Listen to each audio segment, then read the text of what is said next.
Você já percebeu como a tentação quase nunca apresenta as consequências logo no começo? E será que algumas escolhas parecem seguras apenas porque ainda não conseguimos enxergar onde elas vão terminar? O Provérbios capítulo 7, versículos 13 ao 27 diz assim: Ela agarrou o rapaz, beijou-o e lhe disse descaradamente: Tenho em casa a carne dos sacrifícios de comunhão, que hoje fiz para cumprir os meus votos. Por isso saí para encontrá-lo. Vim à sua procura e o encontrei. Estendi sobre o meu leito cobertas de linho fino do Egito. Perfumei a minha cama com mirra, aloés e canela. Venha, vamos embriagar-nos de carícias até o amanhecer. Gozemos as delícias do amor. Pois o meu marido não está em casa. Partiu para uma longa viagem. Levou uma bolsa cheia de prata e não voltará antes da lua cheia. Com a sedução das palavras o persuadiu e o atraiu com o dulçor dos lábios. Imediatamente ele a seguiu como o boi levado ao matadouro, ou como o cervo que vai cair no laço, até que uma flecha lhe atravesse o fígado, ou como o pássaro que salta para dentro do alçapão, sem saber que isso lhe custará a vida. Então, meu filho, ouça-me, dê atenção às minhas palavras. Não deixe que o seu coração se volte para os caminhos dela, nem se perca em tais veredas. Muitas foram as suas vítimas. Os que matou são uma grande multidão. A casa dela é um caminho que desce para a sepultura, para as moradas da morte. Salomão, que escreveu esses versos, ele descreve agora uma sedução em detalhes.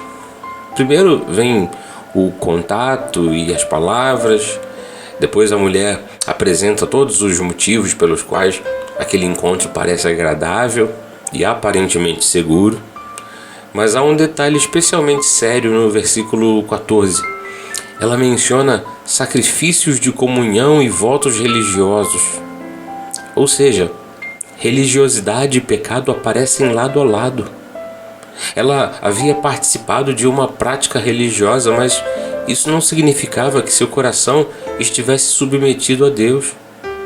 Essa é uma advertência importante. Práticas religiosas nunca substituem uma vida de obediência.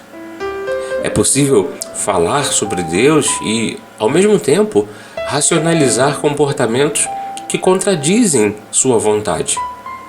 Depois ela descreve o ambiente, fala dos perfumes, dos prazeres e, finalmente, ela apresenta aquilo que parece eliminar o risco. Meu marido não está em casa. Em outras palavras, ninguém vai descobrir. E é exatamente nesse momento que a tentação parece segura. Mas Salomão permite que enxerguemos aquilo que o jovem não consegue enxergar. Ele pensa estar caminhando para uma noite de prazer. Salomão diz que está caminhando como um boi para o matadouro. Ele pensa estar encontrando liberdade. Na verdade, está entrando numa armadilha. O problema não é apenas que ele foi enganado. O texto também responsabiliza o jovem. Ele já havia caminhado em direção àquele lugar e agora decide seguir a mulher. A sedução é real, mas a escolha também é. Essa passagem bíblica ela toca em algo profundamente atual. Muitas tentações se tornam mais fortes quando acreditamos que ninguém ficará sabendo. Sabe, aquela conversa que é apagada do WhatsApp, uma janela anônima no navegador da internet, um histórico que você esconde, que você apaga, uma conta secreta, um perfil que ninguém sabe, um encontro que ninguém conhece, um relacionamento mantido longe dos olhos da família. E então pensamos, está tudo sob controle. Provérbios nos lembra de que segredo não transforma pecado em segurança. O fato de ninguém estar vendo não significa que não haverá consequências. E existe outro perigo: usar a própria fé para tranquilizar a consciência sem abandonar o pecado. A mulher do texto havia oferecido sacrifícios, mas continuava planejando o adultério. Hoje, também podemos frequentar cultos, cantar, orar, contribuir, exercer funções na igreja e, ainda assim, alimentar áreas escondidas que sabemos não agradar a Deus. A atividade religiosa nunca deve ser utilizada como anestesia para uma consciência que precisa de arrependimento. Há ainda algo muito importante no versículo 25. Não deixe que o seu coração se volte para os caminhos dela. Mais uma vez, Provérbios nos leva ao coração. Antes dos pés seguirem um caminho, o coração já começou a desejá-lo. Por isso precisamos de vigiar não apenas aquilo que fazemos, mas aquilo que estamos alimentando dentro de nós. Uma fantasia alimentada repetidamente pode se transformar em desejo. Um desejo cultivado pode procurar a oportunidade. E quando a oportunidade aparece, aquilo que parecia impensável pode começar a parecer justificável. É por isso que a sabedoria trabalha antes da queda. Então lembre-se, o pecado parece seguro quando mostra o prazer e esconde o destino. E vem cá, não é exatamente isso que você procura? Viver sem uma vida dupla, sem coisas escondidas e sem precisar temer que alguém descubra aquilo que você faz em segredo? Talvez hoje Deus esteja iluminando uma área que você tentou manter escondida. Não espere que a armadilha se feche. Se existe uma conversa que precisa terminar, termine. Se existe um relacionamento impróprio, estabeleça a distância. Se existe um hábito secreto dominando você, procure ajuda.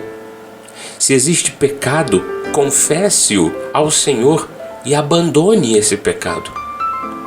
Não permita que a vergonha faça você continuar escondendo aquilo que a graça de Deus está chamando você para trazer à luz. E eu te convido a fazer uma oração. Pai amado, obrigado porque a Tua palavra nos permite enxergar aquilo que muitas vezes a tentação tenta esconder. Dá-nos discernimento para perceber o fim dos caminhos antes de entrarmos neles. Guarda nosso coração dos desejos que nos afastam de Ti e livra-nos de uma religiosidade apenas exterior. Que nossa vida diante das pessoas seja a mesma que vivemos quando ninguém está olhando. Dá-nos coragem para abandonar aquilo que precisa ser abandonado. Humildade para pedir ajuda quando necessário e arrependimento verdadeiro quando pecarmos. Purifica nosso coração e conduz nossos passos pelo caminho da vida. Em nome de Jesus. Amém. Esse foi o Semeando a Graça. Aqui na apresentação, Bispo Marlos Galvão. Graça e paz. Tchau, tchau.